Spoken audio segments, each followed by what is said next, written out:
koenzim ya.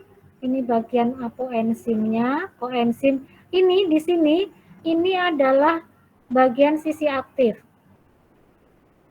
Nah, sisi aktif ini adalah bagian yang nanti bisa dilekati oleh substrat. Contohnya ini. Ada amilase, amilum, dan maltosa. Amilase itu adalah enzimnya, amilum itu adalah substratnya, maltosa adalah hasil reaksinya. Tetapi amilasenya nggak ikut gabung jadi maltosa ya. Amilase itu akan berdiri sendiri. Tetapi amilumnya sudah diubah menjadi maltosa. Itulah enzim. Tadi ciri khasnya ya, dia bereaksi, membantu reaksi, tetapi tidak ikut bereaksi. Nah ini, kamu bisa perhatikan ya, gambaran dari enzim. Ini sifat enzim mengalami denaturasi, artinya protein-proteinnya itu ikatan-ikatannya akan ini ya, terlepas, denaturasi. Kalau suhunya itu di atas 50 derajat. Ini sebenarnya hanya patokan ya.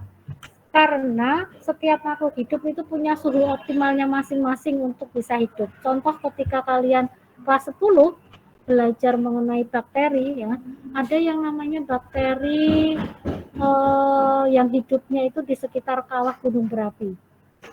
Bakteri yang seperti itu tentu suhu 50 derajat masih bisa berkembang biak ya. Enzim-enzim di tubuhnya itu enggak mengalami denaturasi karena berbeda.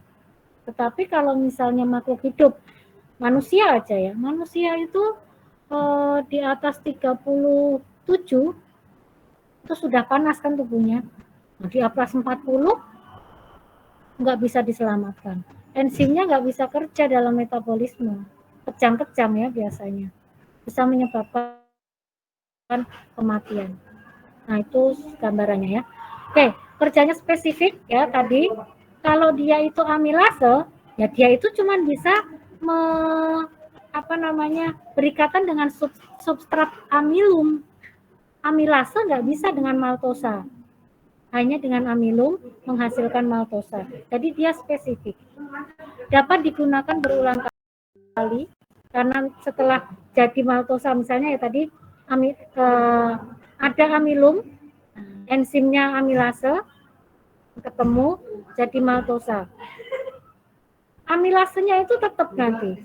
Dia hanya ngubah amilum jadi maltosa, amilasenya tetap. Maka amilase ini bisa digunakan berkali-kali. Tidak ikut bereaksi, dapat bekerja dua arah, dan berfungsi sebagai katalis atau mempercepat suatu reaksi ya. Ini cara kerjanya nanti silakan dibaca sendiri ya. Kita lihat yang ini. Faktor yang mempengaruhi kerja enzim. Yang pertama ada konsentrasi substrat. Konsentrasi substrat itu artinya, ini misalnya tadi ya, ada amilum. Itu substratnya. Ada enzimnya amilase. Ketika amilase ketemu amilum, itu harus setara. Banyaknya harus minimal sama. Nggak boleh amilasenya tinggi, banyak, substratnya sedikit. Ya kalau misalnya substratnya yang sedikit sebenarnya malah cepat ya. Nggak boleh kalau amilasenya itu sedikit tetapi substratnya banyak. Itu nggak bisa. Dia akan sangat lambat nanti reaksinya. Ya, kurang cepat. Yang kedua adalah pH. pH pada setiap enzim itu macam-macam.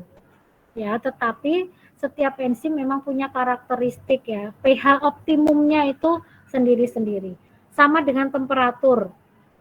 Tetapi sebagian besar memang di atas 40 itu enzim akan rusak ya. Kemudian pengaruh aktivator. Enzim tidak berfungsi apabila ada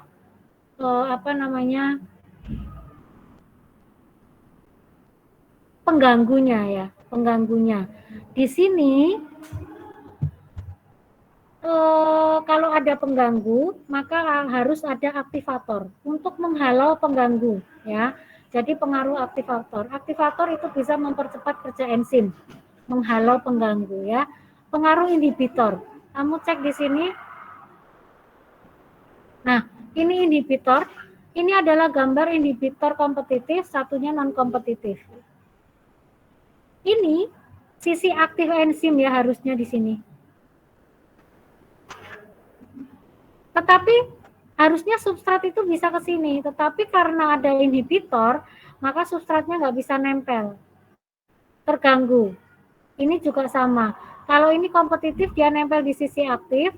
Ini non kompetitif, dia nempelnya bukan di sisi aktif, tetapi di bagian lain. Sama-sama tidak bisa membuat enzim itu bisa bekerja. Caranya gimana supaya bisa bekerja? Kembali lagi ke sini. Harus diberi aktivator supaya bisa menghalau inhibitor ya. Oke. Sampai di sini paham?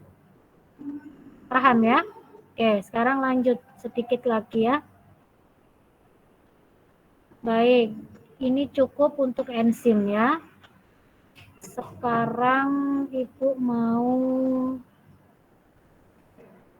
sebentar ya, sebentar.